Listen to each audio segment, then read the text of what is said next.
Kalau sering begadang ya, sering begadang katanya bisa stroke. Itu nggak mitos.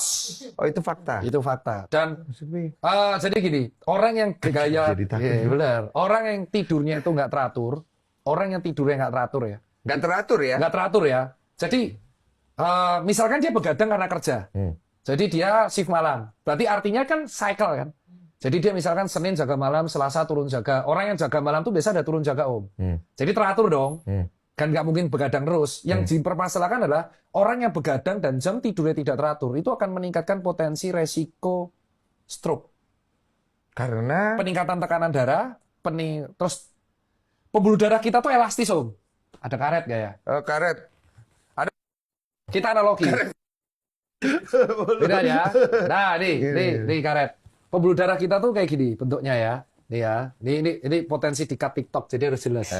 Terus pembuluh darah kita itu kalau arteri itu bisa elastis kayak gini. Ini namanya vasodilatasi. Oke. Ini misal omnya lagi angkat beban, berarti kan otot harus butuh pembuluh darah.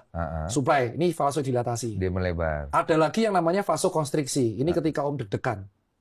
Kok dia jadi ngiket gitu? Jadi mengecil. Oh, oke. Jadi tekanannya besar. Oke. Sesuai hukum fisika ya. Kalau ininya gede, tekanannya kecil kan. Oke. Kalau ininya semakin kecil, tekanan darahnya alirannya semakin besar. Nah, ketika Anda tidur, pembuluh darah itu sel yang rusak diganti. Kalau Anda nggak tidur, pembuluh darahnya jadi kaku, Bang.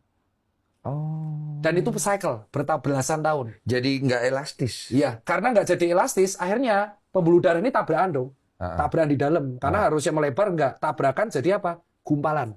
Gumpalan ini tiba-tiba Anda marah-marah. Lagi stres pikiran. Stres kerja, tadi kan ada gumpalan.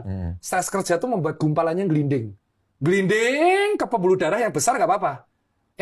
Pembuluh darah yang kecil ada 2 om. Satu di kepala, satu di jantung. Kalau nyumbat di jantung, jantungnya jadi nggak dapat makanan. Kalau nyumbat di kepala, otaknya jadi nggak dapat suplai darah. Nyangkut di situ dia. Iya. Nah, rokok, begadang, makanan-makanan karsinogenik, ultraproses itu mempengaruhi elastisitas pembuluh darah ini. Oh, pantas lu udah nggak ngerokok ya? Udah berhenti 2 tahun.